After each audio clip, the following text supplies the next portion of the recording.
이 시간 나오신 모든 분들께 주님의 크신 사랑과 은혜가 풍성하길 소망합니다.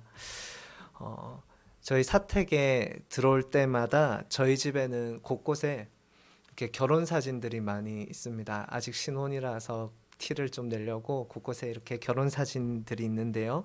그 사진을 보면서 늘 내 모습이 저렇지라고 생각하곤 합니다. 그런데 그렇게 살다가 가끔씩 거울을 한 번씩 뚫어져라 쳐다보면은 내가 이때까지 늘 상상하고 떠올렸던 그 신혼 때 있는 결혼 사진에 있는 제 모습과는 너무 다른 제 모습을 거울을 통해서 마주하게 되는 것이죠.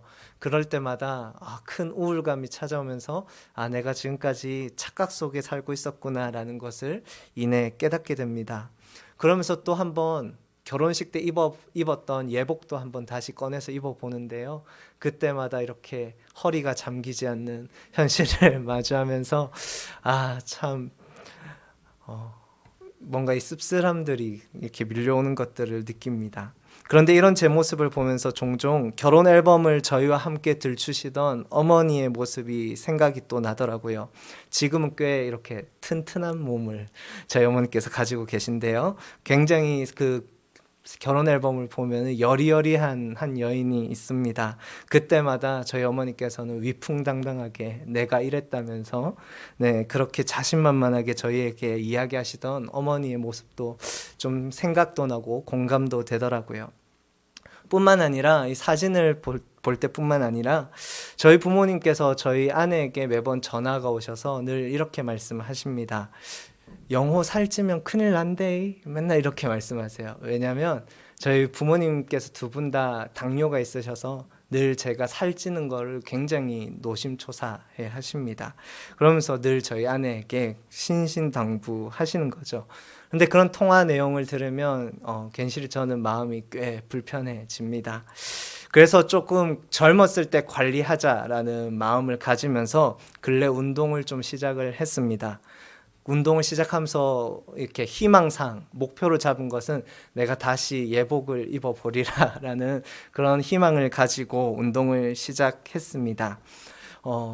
왜 예복을 입어보겠노라라는 희망을 가졌느냐 고민해보면 그때의 행복, 그때의 건강 상태, 그때의 컨디션이 나에게 있어서는 굉장히 좋았고 굉장히 활기찼던 시기였다라는 그런 과거의 경험 때문인 것이죠.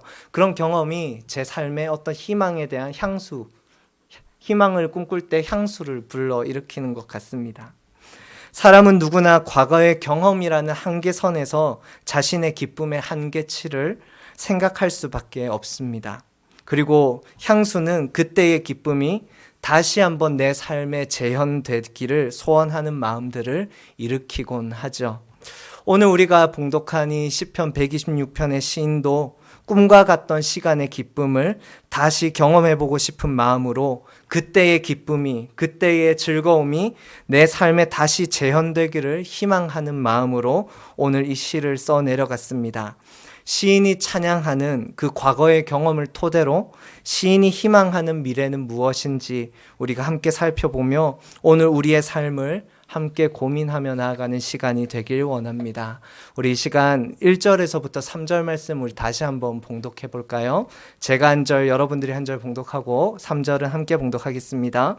여호와께서 시온의 포로를 돌려보내실 때에 우리는 꿈꾸는 것 같았도다.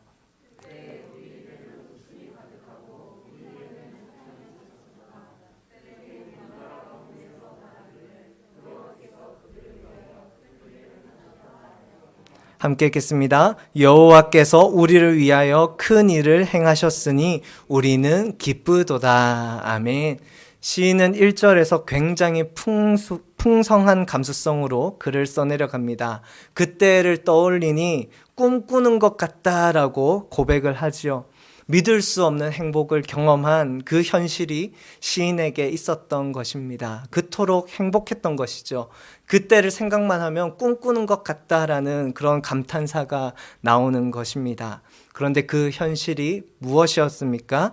바로 바벨론 포로기를 마치고 예루살렘으로 다시 귀환하는 그 시간, 그 시기가 바로 이 시인에게는 너무나도 꿈과 같았던 시간이라고 시인은 기록하고 있습니다. 우리나라 역사로 따지면 아마 광복절과 같은 시간이겠죠. 광복절 떠올리면 우리 모두 다 태극기를 막 휘날리면서 만세 삼창을 하면서 그런 풍경들 떠올리지 않습니까?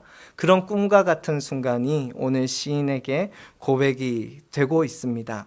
시인은 2절에서 그때에라는 정확한 시기를 강조하면서 입에는 웃음이 넘쳤고 혀에는 찬양이 가득했다라고 고백합니다. 그런데 더 놀라운 일은 그 뒤에 일어나죠. 그때에 다른 나라의 백성들이 이 포로기 귀환을 놓고 여호와께서 큰 일을 행하셨다라고 인정해주고 그 영광을 함께 높여주고 있다라는 것입니다. 이것은 성경을 우리가 쭉 읽어가다 보면 꽤 이례적인 일입니다. 성경에는 곳곳에서 이방 민족들이 하나님을 폄하하고 우스꽝스럽게 만드는 사건들을 자주 기록하고 있지, 하나님의 이 행하신 큰 일을 높여드리는 일은 그렇게 많이 기록하고 있지 않습니다. 같은 시편 본문에만 찾아봐도 그렇습니다. 시편 42편 3절에 이렇게 기록하고 있는데요. 제가 한번 읽어드리겠습니다. 사람들이 종일 내게 하는 말이 네 하나님이 어디 있느뇨 하오니 내 눈물이 주야로 내 음식이 되었도다. 아멘. 사람들이 네 하나님이 어디 있냐고 이방인들이 그렇게 늘 회꼬지하는 것이죠. 그러니 시인이 눈물이 내 주야로 밥이 되었다라고 이야기하는 것입니다. 그런데 이런 성경의 본문들이 하나님을 폄하하고 하나님의 영광을 내리는 그런 본문들이 성경 곳곳에 비일비재하죠. 그런데 오늘 성경 본문에서는 반대로 세상이 하나님의 역사하심을 높이고 있습니다. 세간의 비방거리가 되고 있는 코로나19 시대 속에서 교회가 만약에 세상으로부터 칭찬을 받게 된다면, 그 상황이 이루어진다면 여러분, 우리에게 얼마나 꿈꾸는 것 같은 시간이, 그런 상황이 되는 것일까요? 지금 시인은 그런 현실을 눈앞에 마주했었던 것이죠. 세상이 하나님의 살아계심과 일하심을 인정하는 것입니다. 그런데 이런 사건은 실제로 성도 여러분들의 삶에서 한 번씩은 다들 경험한 일이지도 않을까 싶습니다. 골로새서 1장 13절에 기록하는 것처럼 하나님께서 우리를 흑암의 권세에서 건져내셔서 아들의 나라로 옮기실 때 우리는 세상에 포로된 것에서부터 자유를 경험하고 입에서는 찬양과 웃음이 넘쳐나던 그 시기, 그때를 우리 모두 다 경험했기에 바로 이 자리에 앉아 있을 수 있을 것입니다. 내 삶의 작은 것들이 그때 구체적으로 하나씩 바뀌어 가면서 이런 상황들을 주변 사람들이 지켜볼 때 도대체 너를 이렇게 변화시킨 것이 무엇인지 물어오는 그런 거듭남의 역사를 우리는 모두 다 경험했을 것입니다. 우리는 바로 그때를 흔히 첫사랑이라고 이야기하고 그 첫사랑의 기쁨을 회복하게 해달라고 종종 그렇게 기도하지요. 우리가 첫사랑의 회복을 소원하듯이 오늘 시인도 하나님께서 일하셨던 해방의 역사를 내가 다시 한번 경험하기 원합니다. 하나님께서 바벨론에서 그 포로들을 예루살렘으로 이끌어 오신 그 일, 그 해방의 역사를 내가 오늘 다시 한번 경험하기 원합니다라는 그 염원의 마음으로 이 시를 써 내려갔습니다. 그래서 과거의 기쁨을 회상하는 일을 마치고 이제 시인은 4절에서 갑자기 분위기를 전환하면서 하나님께 청원하는 기도를 하기 시작합니다. 우리 4절 말씀 한번 읽어볼까요? 4절입니다. 시작. 여호와여 우리의 포로를 남방 시내들 같이 돌려보내소서. 아멘. 우리 이 해당 본문을 조금 더 쉽게 이해하기 위해서 새 번역본으로 한 번 더 살펴보길 원합니다. 제가 한번 읽어드리겠습니다. 주님, 네겝의 시내들에 다시 물을 흐르듯이 포로로 잡혀간 자들을 돌려보내 주십시오. 아멘. 시인은 하나님께 이렇게 기도하는 것이죠. 하나님, 여전히 포로된 자들, 다시 한번 돌려보내달라고, 그 꿈 같던 일들이 다시 한번 내 눈앞에 재현될 수 있게 해달라고 하나님 앞에 기도하고 있습니다. 특별히 시인은 이렇게 기도하면서 남쪽 시내, 개역개정엔 남방 시내라고 번역하고 있는데요, 남쪽에 있는 이 네겝 시내를 생각합니다. 이 네겝 시내는 건기일 때는 메말라 있어요. 그냥 황폐한 시냇가가 됩니다. 그런데 우기가 되면 그 시내에 다시 강물이 가득 차게 됩니다. 강이 생명력을 다시 회복하게 되는 것이지요. 시인은 이 강물과 같이 황폐한 예루살렘에도 다시 하나님의 백성들이 넘쳐나기를 소망하면서 오늘 4절의 내용으로 기도하고 있는 것입니다. 그래서 하나님께서 과거의 꿈같이 포로기에서 귀한 이 예루살렘의 이스라엘의 백성을 귀환시켜 준 것처럼 또다시 포로기의 귀환의 은혜를 우리에게 누리게 해달라고 기도하는 것이죠. 우리는 시인의 이런 기도 내용을 보면 시의 배경을 조금 더 구체적으로 확인해 볼 수 있습니다. 우리가 쭉 묵상을 에스라서와 느헤미야서를 해왔습니다. 그렇죠? 우리가 이 에스라서와 느헤미야서를 묵상해 오면서 알듯이 바벨론 포로기에서 귀환은 총 세 차례를 통해서 이루어집니다. 첫 번째는 스룹바벨을 통해서 1차 귀환이 이루어지고요. 2차 귀환은 에스라를 중심으로 이루어지고 3차 귀환은 느헤미야를 중심으로 이루어집니다. 그런데 오늘 이 시가 기록된 배경을 한번 추측해 볼 수 있는 것이 바로 시는 일단 앞서 포로기에서 귀환한 걸 먼저 한 번은 경험했다라는 것이죠. 그러면은 적어도 이 시는 바벨론 포로기 귀환 1차 귀환보다는 이후에 기록되었다라는 것을 우리가 추측할 수 있고, 그럼에도 불구하고 이 바벨론 포로기에서 귀환이 완전히 완성되지는 않았던 시기에 이 시인이 시를 썼다라는 것을 알 수 있죠. 그렇기 때문에 1차나 2차 이 귀환 사이에 아마 시인이 이 시를 기록했다라고 우리는 충분히 유추해 볼 수 있습니다. 그리고 이것은 많은 학자들의 공통적인 견해이기도 합니다. 이미 포로에서 풀려난 자들이 있지만 아직 포로인 자들이 남아있는 상황인 것이죠. 이미 하나님의 큰일은 시작되었으나 그 하나님의 큰일이 아직은 다 완성되지 않은 상황입니다. 이미와 아직이라는 구도가 이 성경에 깊이 뿌리 내려 있는 것이죠. 그런데 이 이미 시작되었으나 아직 완성되지 않았다라는 이 신앙의 공식은 우리의 신앙의 전 모든 영역에 해당되는 사항이기도 합니다. 이미 우리는 그리스도인이 되었지만 아직 온전한 그리스도인이 되지는 못했습니다. 이미 복음 전파의 역사는 시작되었지만 아직 복음 전파의 역사는 완성되지 못했습니다. 이미 예수 그리스도의 삶과 선포를 통해서 하나님의 나라는 이 땅 가운데 시작되었지만 아직 하나님의 나라는 완성되지 못했습니다. 우리는 모든 신앙생활의 영역에서 이미와 아직 사이에 과도기 속에서 살아가고 있는 것이지요. 그래서 우리는 나의 신앙에서부터 사회의 모든 영역까지 하나님의 뜻이 온전히 이루어지기를 기도하고 또 그렇게 살아가고 있습니다. 그런데 중요한 것은 하나님의 뜻이 이루어지기까지 이 과도기 속에서 앞으로 진일보할 때, 앞으로 한 걸음 한 걸음씩 나아갈 때에 그 사이에는 늘 시험과 유혹이 우리의 진일보를 막아선다라는 것이죠. 방해한다라는 사실입니다. 시인은 남은 포로들도 귀환하길 바란다고 기도했으며 분명히 하나님께서도 바벨론에 여전히 남아있는 그들이 예루살렘으로 돌아오기를 원하셨을 것입니다. 하지만 실제로 포로로 남아있는 많은 자들이 예루살렘으로 귀환하는 것을 원하지 않았습니다. 바벨론부터 페르시아 시대까지 포로로 살아왔던 자들은 이제 이방인의 삶에 훨씬 익숙해져 버린 것이죠. 오히려 유대인이라는 그들의 정체성이 이 삶을 살아가는 데 있어서 훨씬 불필요하고 불편했을 것입니다. 재외동포 2세들을 여러분 한번 생각해 보십시오. 해외에서 자라고 해외에서 태어나서 생활했는데 그들이 한국으로 다시 돌아온다고 해서 한국이 편하겠습니까?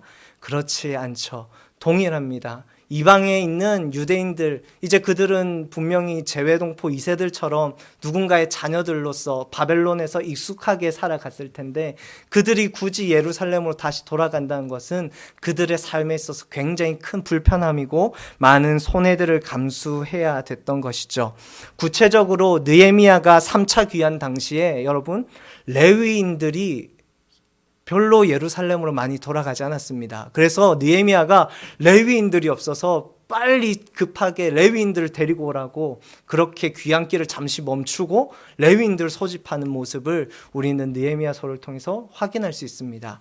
왜 레위인들이 자신들의 본연의 업무를 할 수 있는 예루살렘 성전으로 돌아가지 않았을까요? 레위인들은 늘 자신의 분깃이 없었습니다. 그렇기 때문에 다른 지파에서 헌금하는 그것을 통해서 레위인들은 살아갔지요. 그런데 헌금이 이 유대인들의 이스라엘의 역사를 쭉 살펴보면은 원활하게 이루어졌던 역사가 그렇게 많지 않습니다. 그러니까 다른 지파들의 헌금하는 그 재물을 바치는 형편에 따라 이 레위인들의 삶의 형편이 오르락내리락 하는 것이죠. 일정하지 못한 것입니다. 그런데 이방에서 레위인들이 살다 보니까 자신의 땅도 가질 수 있게 되고 자신이 일한 만큼 벌 수 있게 되고 보다 안정적인 생활들을 레위인들이 할 수 있게 되었던 것이죠. 그러니까 오히려 예루살렘에 돌아간 것은 다시 내 목줄을, 내 밥줄을 끊어버리는 것과 같은 그런 레위인들의 걱정과 근심이 있었다라는 것입니다. 그렇기 때문에 레위인들은 자신의 안락함을 포기하지 못하고 선뜻 예루살렘으로 돌아가려고 하지 않았다라는 것이죠. 더욱 안락한 삶을 스스로 개척하면서 살 수 있던 바벨론이 이들에게는 훨씬 편했던 것입니다. 그렇기 때문에 여러분, 예루살렘으로 바벨론 포로기에 있던 사람들이 귀환하는 데 있어서 가장 핵심적인 조건은 바로 하나님의 백성이라는 정체성이 분명해야 됐다는 것이죠. 단순히 우리가 이 해방의 기쁨을 누리기 위해서 이런 차원이 아니라는 것입니다. 내가 하나님 나라의 백성이라는 분명한 정체성이 없으면 예루살렘으로 다시 귀환할 명분이 이스라엘에게는 없던 그런 현실이었습니다.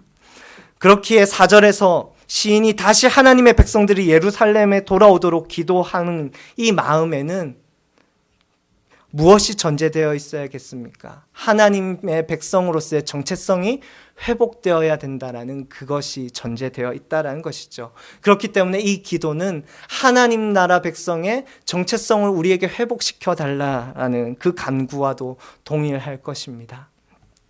에스겔 선지자를 통해서 황폐한 땅을 회복하겠다는, 마른 뼈에 생기를 불어넣어 주겠다는 그 말씀의 회복을 시인은 오늘 이 짧은 4절을 통해서 간구하고 있는 것입니다. 사랑하는 성도 여러분, 우리의 삶도 이미 성도됨을 살아가고 있지만 아직 그 길의 끝에 이르지 못한 과도기의 신앙일 것입니다. 성화의 길을 걸어가고 있고 믿음의 경주를 우리는 이어가고 있습니다.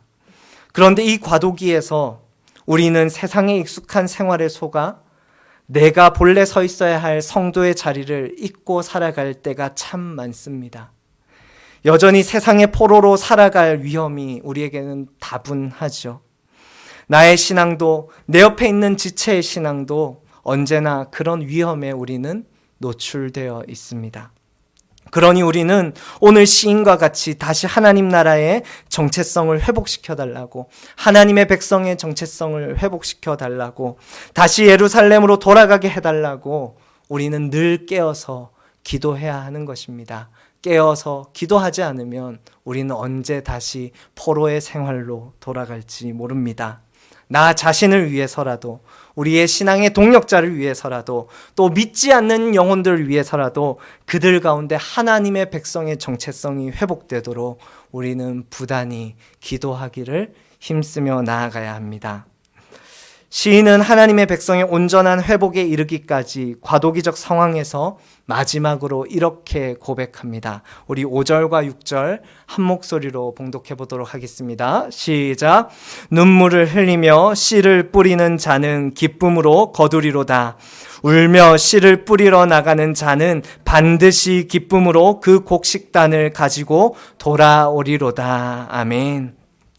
시인은 농부의 입장에서 자신의 마음을 한번 표현해 봅니다. 사절을 기도하면서 말씀드렸듯이 고대 근동에서는 건기일 때는 강이 메말라 버립니다. 그리고 그 건기를 지낼 때 여러분 농부의 마음이 어땠겠습니까? 강이 메말라 있을 때 농부의 마음이 어떻겠습니까? 울면서 씨를 뿌리면서 어디서든지 물을 끌어와 가지고 자신의 농작물에 물을 주고 그러한 애끓는 마음이 농부에게 있지 않겠습니까? 눈물로 씨를 뿌리고 농부는 가꾸는 것입니다. 하지만 이내 우기를 맞이하고 다시 풍성한 추수의 계절이 오면은 농부는 마음에 고생했던 그 지난 시간들을 뒤로하고 기쁨으로 추수를 맞이합니다. 저희 아버지께서는 함양에서 시골 목회를 하고 계십니다. 작은 농촌 목회를 하고 계신데요. 저희 아버지께서는 교회 뒤에 텃밭을 혼자 열심히 가꾸면서 살아가세요. 그래서 그 텃밭에 가면은 뭐 오이, 가지, 고추부터 시작해서 여름에는 수박도 심고요. 그리고 요즘에 최근까지는 고구마를 열심히 캐신다고 아주 열심히셨습니다. 그런데 저희 아버지께서 고구마를 열심히 캐시다가 너무 속상하신 거죠. 왜 너무 속상하냐면 올해는 유독 뭐가 많이 왔습니까?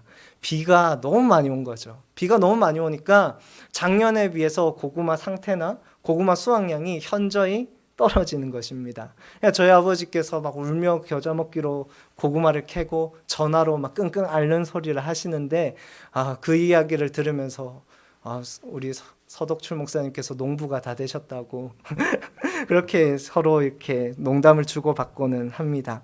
그런데 저희 아버지와 같이 이렇게 아마추어 농부도 농사를 지으면서 이렇게 농작물의 애환을 담는데 하물며 이 시에 등장하는 시인, 이 농사를 한 해 성공하지 못하면 1년을 쫄쫄 굶어야 하는 이 시인에게 있어서 농사의 성공 여부는 또 얼마나 귀했겠습니까? 눈물로 씨를 뿌리고 농작물을 가꾸지 아니하면 이 모든 것들이 허사로 돌아가는 이 시인, 이 농부의 삶은 얼마나 고단했겠습니까? 하지만 이내 추수의 때가 오면은 그 모든 것들을 이 농부는 기쁨으로 다시 마주하고 가져간다라는 것이죠. 시인은 눈물의 기도를 통해서 여전히 포로로 생활하고 있는 그들이 예루살렘으로 돌아오길 고대하고 있습니다. 눈물의 기도를 하는 것이죠. 다시 한번 꿈같이 기뻤던 그 첫 포로기 귀환을 다시 경험하기를 눈물로 기도하며 고대하고 있습니다. 여러분, 실제로 시인의 염원대로 포로기 귀환을 재차 시도했던 에스라와 느헤미야를 한번 생각해 보십시오. 우리가 쭉 묵상하면서 얼마나 에스라가 많이 울었습니까? 얼마나 느헤미야가 많이 울었습니까? 그들의 눈물의 기도가 없었다면 어떻게 2차 귀환, 3차 귀환이 가능했겠습니까? 눈물로 씨를 뿌리는 자가 있기 때문에 기쁨으로 우리가 열매를 거둘 수 있는 것입니다. 뿐만 아니라 우리 예수님께서도 그토록 참 많이 우시고 참 많이 통곡하셨기에 지금 우리가 이렇게 성도된 모습으로 주님 앞에 나아갈 수 있는 것 아니겠습니까? 우리 히브리서 5장 7절 말씀, 히브리서 5장 7절 말씀 함께 봉독해 보도록 하겠습니다. 시작. 그는 육체에 계실 때에 자기를 죽음에서 능히 구원하실 이에게 심한 통곡과 눈물로 간구와 소원을 올렸고 그의 경건하심으로 말미암아 들으심을 얻었느니라. 아멘.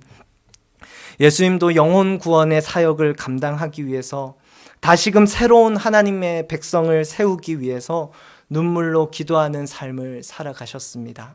새벽 미명마다 기도하셨던 예수님의 눈물의 기도 없이 우리는 분명히 구원의 감격과 기쁨을 누릴 수 없었을 것입니다. 오늘 시인이든 에스라와 느헤미야든 예수님이든 시대를 향해서 영혼을 향한 눈물의 씨를 모두 다 뿌리셨던 것이죠. 여러분, 우리나라 대표적인 지성인인 이어령 씨를 모두 다 아실 것입니다. 이어령 씨가 한 책에서 이런 말을 했습니다. 대한민국은 땀으로 산업화를 이루고 피로 민주화를 이루었다면 산업화와 민주화로 인해 생긴 상처를 치료하기 위해서 오늘날에는 눈물이 필요합니다라고 이야기했습니다.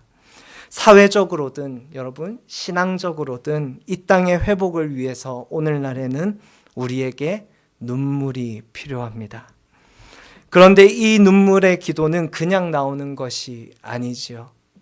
바로 이 시대를 향한, 죽어가는 영혼들을 향한, 여전히 포로된 자들을 향한 긍휼한 마음이 없이는 눈물의 기도가 나올 수 없습니다.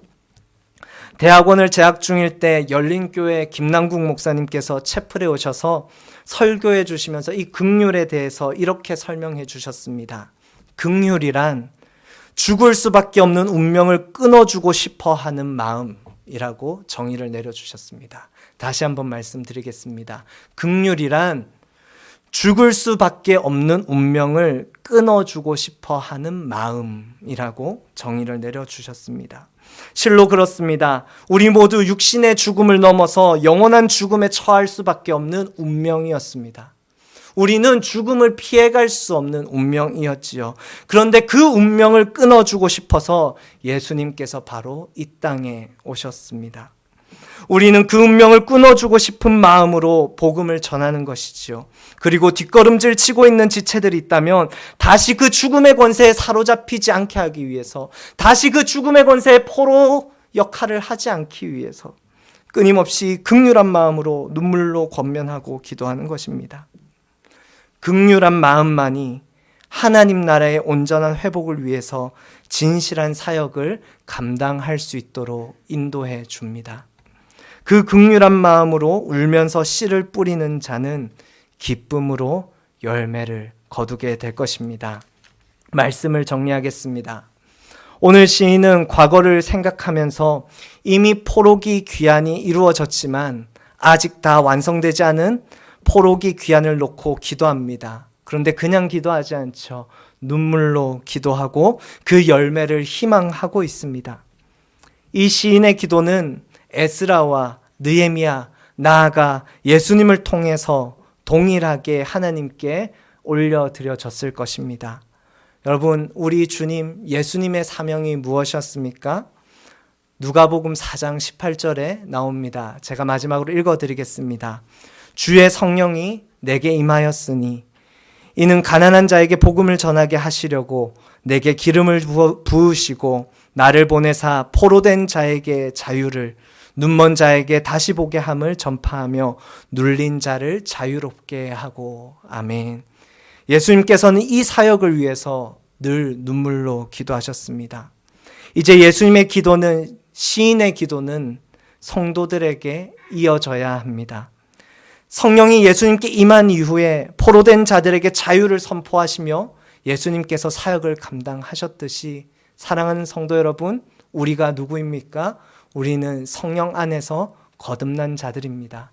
예수님께서 성령의 임재를 경험하셨을 때 그분의 입으로부터 포로된 자에게 자유를 선포하는 그 복음의 역사가 시작되었다면, 이제 우리는 성령의 그 거듭남 안에서 이 사역을 계승해 나아가야 하는 것입니다. 그렇기 때문에 우리는 여전히 이 세상에 포로된 자들에게 눈물의 기도로, 그리고 복음을 전파하며 예수 그리스도의 그 생명의 복음을 전해야 될 줄로 믿습니다.